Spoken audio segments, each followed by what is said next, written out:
Welcome back to Snooker Brain. In this video, we're going to take a look at a clip from the 2024 World Snooker Championships held in Sheffield, England at the Crucible Theatre. And here you can see one loser who just lost is having some sour grapes about his opinion about the Crucible. Here's where he says, quote, "History is very important, but nobody invests any money in this historical venue. You want to go somewhere really nice. If you walk around the Crucible, it smells really bad. I'm honest, everything is so bad."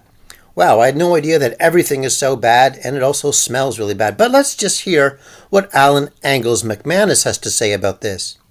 Two things, it doesn't smell bad and everything's not wrong about this place. That's absolute nonsense.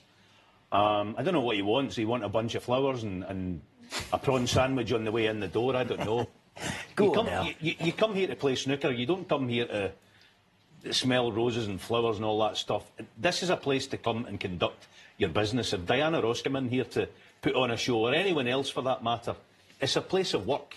It's not a place to come in and be pampered. I don't quite know what it is he wants. If you want to be a big star in this game, which he's not yet, incidentally, go out and win some tournaments and then start talking like that. But even then, I wouldn't be talking like that. There's nothing wrong with the Crucible. There's been nothing wrong with it since '77, and that remains the same. A lot of people are saying, does money talk completely now, or does history and heritage still have a say? No, trust me, money has the edge every time. I mean, we live in the real world. If there's deals out there that are going to change people's lives and increase money 10 times what it is. But does the history and the nostalgia of the Crucible, does that not mean something? Aren't there things in life that money cannot buy, and that's... No. No. Well, I think there are. Let's be honest. Let's be perfectly honest. Families apart, and if you leave out the romantic stuff about that, in a business sense, and snooker is a professional sport played by professional sportsmen, their first demand across any sport is prize money. Yeah. And they want to see it as big as possible, and we, as custodians of the sport, have a fiduciary duty to those players. Well, cannot they create their own history and create their own tournaments that are as big as the World Championship and leave that Crucible the way it is? Like they can have their own tournament. Certainly they can, but of course it's a shortcut. And these people are not renowned, the Middle East backers, etc., mainly, but also Chinese backers, are not renowned in their life to not getting what they want, and they want it now. Take the emotion out of business. Yep. Because life doesn't work like that. I'd love to tell you that it is, and we all live in a fairy story. You know, it's never done. There's never enough. It's all about money. Get used to it.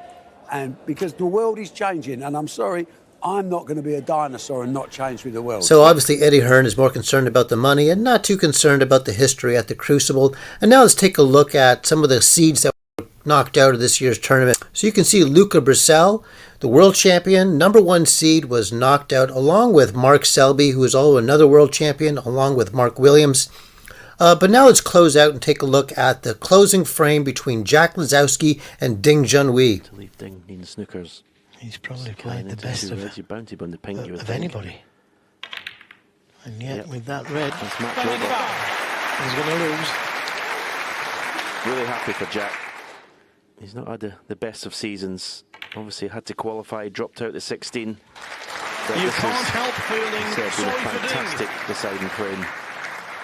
But so many people around the world will be delighted for the jackpot. Yeah, I've been impressed with Jack overall his Lisowski. attitude towards the match. I think the penny's certainly dropping match play wise. I think there's been a maturity in this match that sometimes has been lacking. He's got undoubted talent, we know. To a new level. I think that's part of the problem.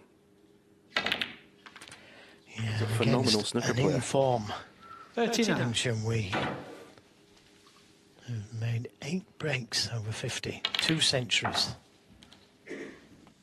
Yeah, when the draw was made, there was a lot of gasps about the lineup. 45. Ding Junhui versus Jack Lisowski, round 1. And they're all going in now from everywhere. And we all thought that it was a brilliant match.